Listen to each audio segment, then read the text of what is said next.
안녕하세요 유튜브 시청자 여러분, 제자르입니다. 오늘도 손흥민 선수의 토트넘의 모든 소식 전해드리려고 노력하는 제자르의 2024년 11월 18일 첫 번째 영상이 되겠습니다. 자, 오늘 영상에서는 어떤 소식을 전해드릴까요? 일단 손흥민 선수의 표정이 안 좋죠. 또 영국 매체가 손흥민 선수를 저격하기 시작했습니다. 손흥민 선수는 항상 자신을 증명하면서 영국 매체의 비난을 이겨왔는데 또 손흥민 선수를 저격하는 영국의 어떤 전문가였습니다.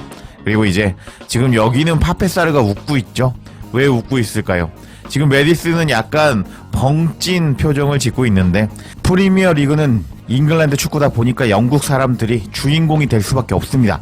근데 영국 사람도 아닌 파페사르가 메디슨을 제껴버리면서 선발로 나와버리자 영국 매체들은 정말 정밀 분석을 하기 시작했고, 그리고 메디슨이 벤치로 밀린 이유를 알아차려버리고 말았습니다. 메디슨은 왜 벤치로 밀리게 되었을까요?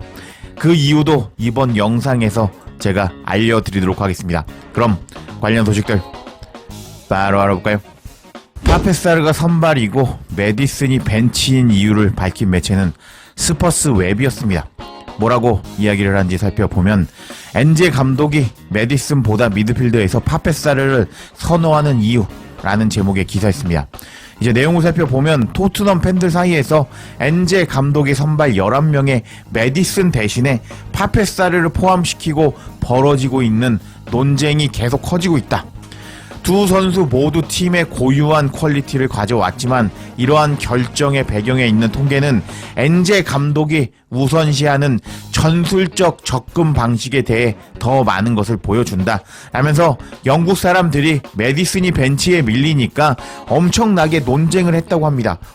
우리 메디슨이 왜 벤치일까? 이렇게 걱정을 하는 영국 사람들이었는데, 이제 그런 영국 사람들의 의문점을 해소시켜주기 위해서 이 기사를 통해서 메디슨이 벤치로 밀린 이유에 대해서 밝히겠다고 서론이 시작되고 있습니다. 계속 내용을 살펴보도록 하겠습니다. 엔제 감독 체제 하에서 메디슨의 여행. 2023년 여름 엔제 감독이 토트넘에 부임했고 빠르게 스쿼드에 대한 권위를 각인시키면서 그의 공격 철학에 맞게 팀의 핵심 영역을 정비했다. 그 첫 번째 영입 선수 중에 레스터 시티에서 데리고 온 제임스 메디슨이 있었는데, 메디슨은 미드필더의 심장부에 창의성과 재치를 가져왔다 라면서 초반에는 메디슨이 토트넘에서 잘 나갔다 라고 설명을 시작합니다. 메디슨은 즉시 성공하면서 엔제 감독 선발의 중심 인물이 되었다. 토트넘에 도착한 이후에 메디슨은 모든 대회에서 45경기 선발로 출전해서 7골 그리고 13도움을 기록했다. 날카로운 패스와 골 감각으로 상대 수비를 뚫는 메디슨의 능력은 메디슨을 토트넘 미드필더에서 사실상 뺄 수 없는 선수로 만들었다 라면서 메디슨이 초반까지는 잘 나갔다. 그래서 메디슨이 토트넘 선발로 무조건 나와야 하는 시기가 있었다 라고 설명을 합니다. 근데 여기서부터 이제 반전이 시작되죠. 그러나 2024-25 시즌에는 메디슨에게 새로운 도전이 시작되었다. 입증된 창의적 능력에도 불구하고 메디슨은 이제 21살밖에 안 된 파페사르와 선발 출전 시간을 공유하게 되었다. 2021년 토트넘에 합류한 이 젊은 세네갈 미드필더 파페사르는 엔제 감독 지도하에 점차 두각을 나타냈다. 지난 4번의 프리미어 리그 경기에서만 비교해 본다면 메디슨은 파페사르가 229분 뛴 것과 비교해서 121분만 뛰었고, 엔제 감독의 팀 선택이 정당한지에 논의가 시작되기 시작했다. 흥미롭게도 메디슨의 경기 출전 시간 감소는 셉세비가 미드필더에서 더 깊은 역할을 하는 것과 일치하고 있다. 한때 토트넘의 공격의 핵심 인물이었던 셉세비는 이제 창의적인 책임을 공유하게 되었는데, 메디슨이 선발 11명에 들어가는 것을 더욱 복잡하게 만들었다. 하지만 여전히 의문이 남아있다. 메디슨이 지금 토트넘에서 선발로 나올 수 있는 자리를 차지할 수 있을까? 라는 의문점이다 라면서, 여기까지는요 메디슨이 초반에 잘했는데, 여기 이 두 분 내용에서는 이제 이번 시즌 시작되면서 메디슨에게 새로운 도전이 시작되었다. 그래서 그 도전의 시작은 일단 셉세비가 메디슨이 해줘야 되는 창의적인 역할을 해주었기 때문에 메디슨이 그만큼 역할이 감소되었다라고 설명하고 있습니다. 내용 재밌죠? 계속 내용을 살펴보겠습니다. 메디슨과 파페사르의 통계가 보여주는 것. 메디슨과 파페사르의 통계를 비교해보면 숫자는 서로 다른 역할을 하는 두 미드필더의 흥미로운 모습을 그려내고 있다.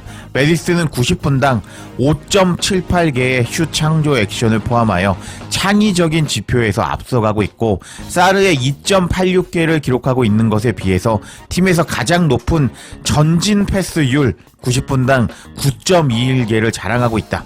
게다가 메디슨은 토트넘이 볼을 지배하고 기회를 만들어야 할 때 핵심적인 인물로 볼과 크로스를 전달할 수 있는 능력을 가지고 있다 라면서 여기서는 메디슨이 잘하는 능력에 대해서 칭찬을 해주고 있습니다. 근데 이제 반전이 시작되는데요. 파페사르가 메디슨보다 잘하는 내용이 나오기 시작합니다. 반면 파페사르는 다른 차원을 제공하고 있다. 파페사르의 수비 기여도는 90분당 2.65개의 태클과 90분당 1.63개의 인상적인 태클을 기록하면서 메디슨이 보여주고 있는 주요 수비 영역에서 훨씬 앞지르는 모습을 보여주고 있는 파페사르다. 그리고 파페사르는 또한 공을 가지고 전진시키면서 파이널 서드로 패스하는 부분에서 뛰어난 수비와 공격의 균형을 제공하고 있다 하면서 이제 메디슨이 창조적인 영역에서는 더 잘하고 있는데 파페사르는 수비적인 영역에서 더 뛰어나고 그리고 밸런스를 잡아주는 부분에서 더 뛰어나다고 설명하고 있습니다. 이제 계속 다음 내용도 살펴보겠습니다. 제공된 숫자를 확인해 보면 메디슨이 창의적인 부분에서 몇 가지 통계에서 맨 위에 랭크되어 있으면서 자신이 꽤 일을 잘하고 있다는 것을 보여주고 있다. 그렇지만 숫자를 자세히 보면 메디슨과 파페사르의 공격 통계 차이는 그렇게 크지가 않다 하면서 메디슨이 공격에서 압도적으로 잘하는 것이 아니다 라고 설명을 하고 있는데, 어떤 부분에서 거의 대등한지 한번 내용을 살펴보면 메디슨이 90분당 2.11개의 파이널 서드로 공을 운반하는 것에 비해서 파페사르는 90분당 2.65의 파이널 서드로 공을 운반하고 있다. 그리고 90분당 128.4의 공을 가지고 운반하는 거리는 메디슨이 118.9m를 운반하고 있는데 메디슨의 능력을 능가하고 있다. 또 파페사르는 미드필더에서 볼 점유율을 지배하는 부분에서 90분당 미드필더 3분의 1 부분에서 47.1의 터치를 기록한 반면에 메디슨은 32.1의 터치를 기록하면서 수비와 공격을 연결하고 중요한 영역에서 통제력을 보여주는데 파페사르가 더 중요한 역할을 하고 있다. 그리고 파페사르는 90분당 79개의 터치를 보여주고 있는데 메디슨은 77.5개보다 더 앞선 수치를 보여주고 있는 파페사르다. 그리고 메디슨은 90분당 파이널 서드 안으로 패스 횟수를 5.92개를 보여주고 있는데 파페사르는 메디슨의 횟수보다 훨씬 높은 패스 횟수를 보여주면서 수비 균형을 유지하면서 팀을 앞으로 이끌 수 있는 파페사르의 능력이 더욱 강조가 되고 있다. 이러한 모든 기본 지표가 훌륭하기는 하지만 내가 정말 흥미롭게 생각하는 통계가 하나 있다. 그건 바로 파페사르가 경기에 나올 때 토트넘은 90분당 평균 2.45골을 넣고 1.02골만 실점한다. 반면 메디슨이 선발로 나왔을 때 토트넘은 1.97골을 넣고 1.32골을 실점하고 있다. 이런 통계는 파페사르의 존재가 팀에 얼마나 중요한지를 분명히 보여주며 토트넘이라는 팀은 공격과 수비에서 훨씬 더 파페사르가 선발로 나올 때 나은 성과를 보여주고 있다 하면서 파페사르가 선발로 나올 때 일단은 공 터치를 더 많이 한다고 합니다. 그리고 미드필더 지역에서 공을 터치하는 횟수가 더 많으면서 좋은 활동량을 보여주고 있고, 엔제 감독이 파페사르가 파워런을 한다고 언급하였는데 파페사르가 공을 가지고 질주하는 거리가 메디슨보다 더 길다고 합니다. 그리고 파이널 서드 안으로 패스를 넣어주는 횟수가 메디슨보다 더 낮다고 통계는 말해주고 있다고 합니다. 결국 메디슨이 창의적인 능력에서 파페사르를 훨씬 압도적으로 바르고 있는 줄 알았는데 사실은 파페사르와 메디슨의 공격 쪽에서의 통계는 거의 차이가 없고, 심지어 메디슨보다 파페사르가 선발로 나왔을 때 토트넘이 골을 더 넣고 골을 더 실점한다고 통계가 나와 버렸습니다. 와, 이런 것이 바로 메디슨이 조금 화려한 축구를 하는 척 하면서 뭔가 화려해 보이지만 파페사르가 더 실속을 챙기고 있는 플레이를 하고 있다는 것을 알 수가 있겠습니다.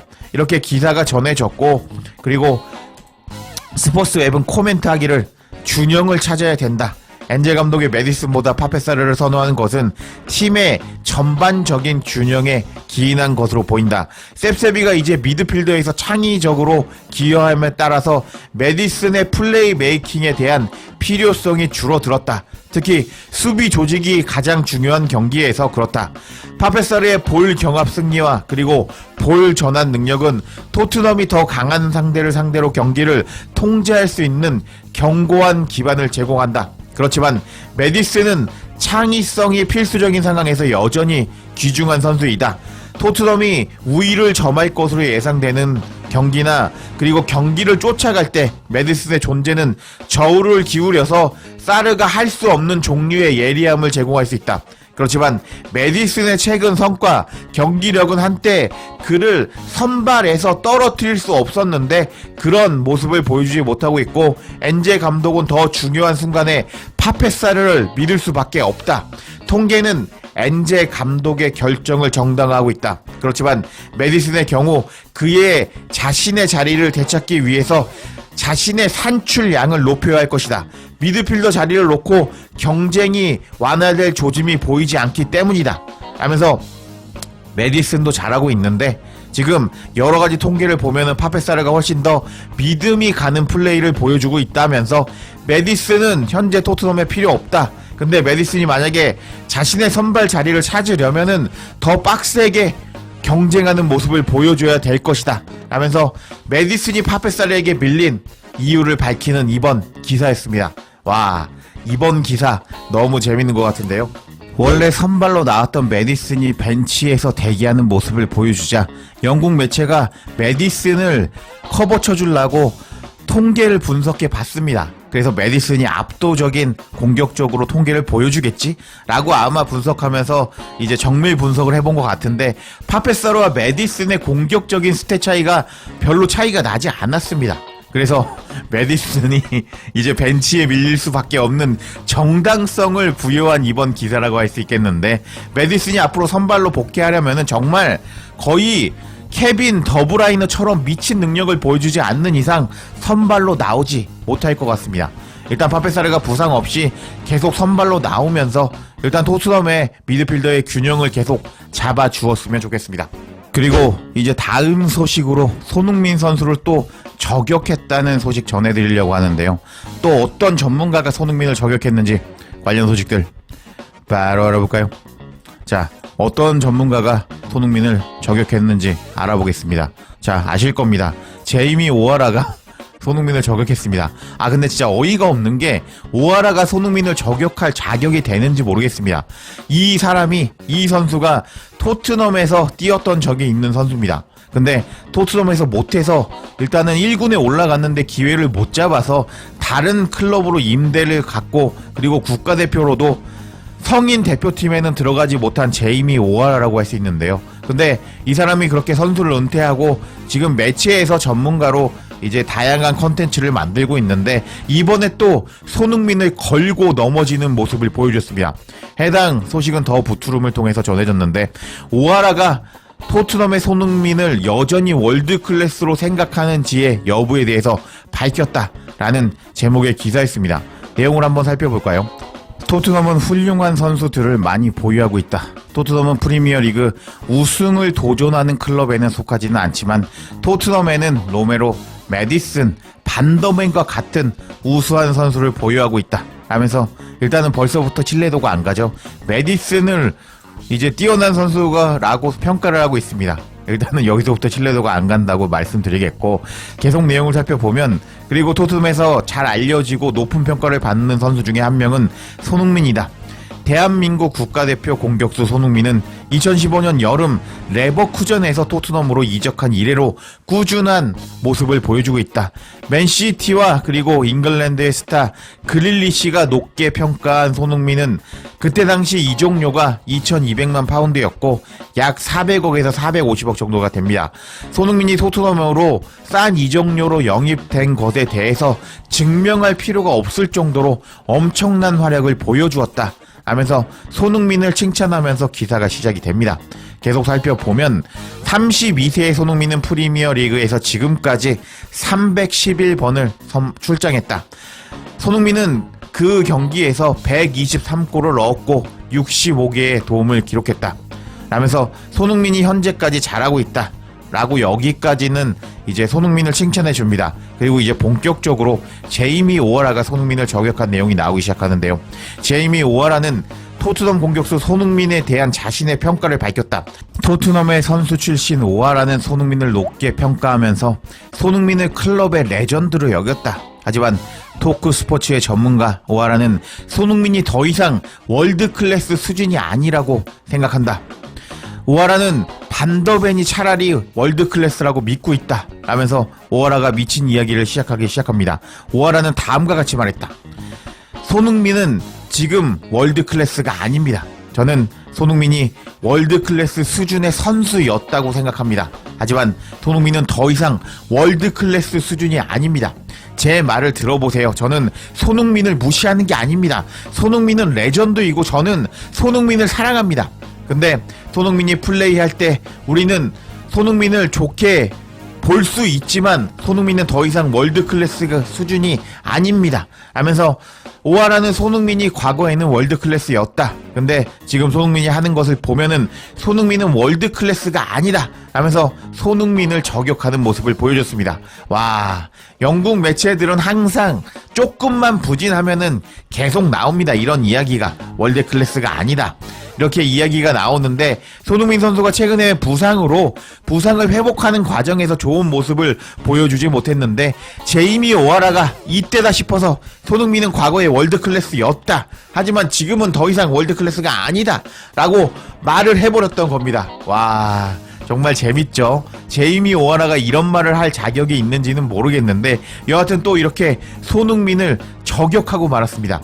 이렇게 제이미 오하라가 손흥민을 저격하자 더 부트룸은 다음과 같이 코멘트를 했습니다.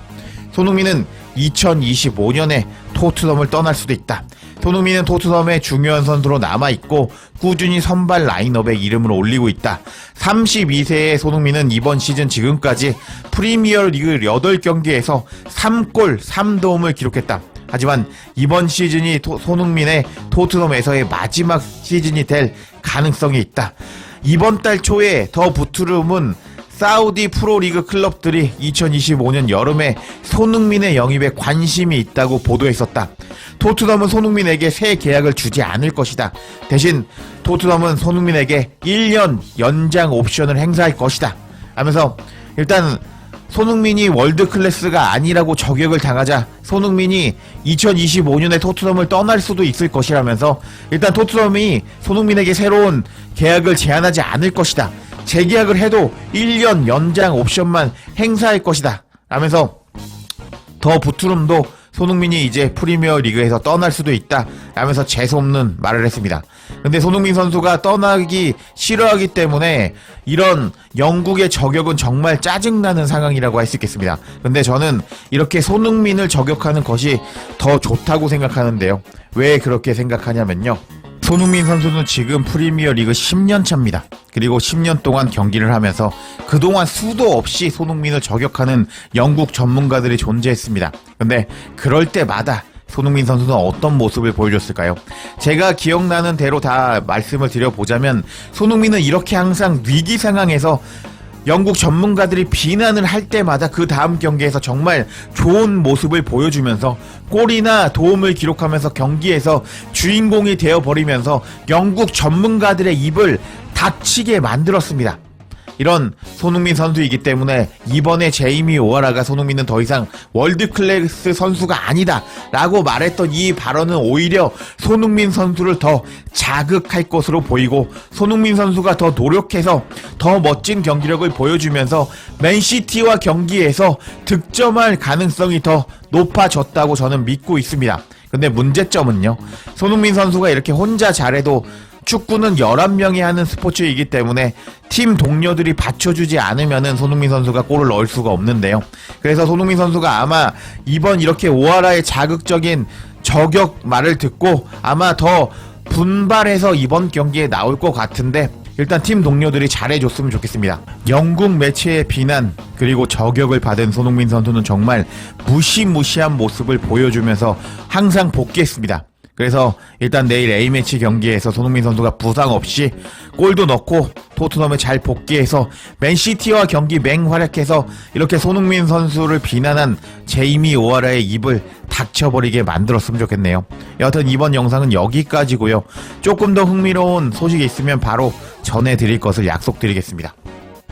제자리에 영상 놓치지 않도록 알림 설정해 주실 것을 부탁드리며 영상 마치겠습니다. 구독과 좋아요, 댓글은 사랑입니다. 감사합니다.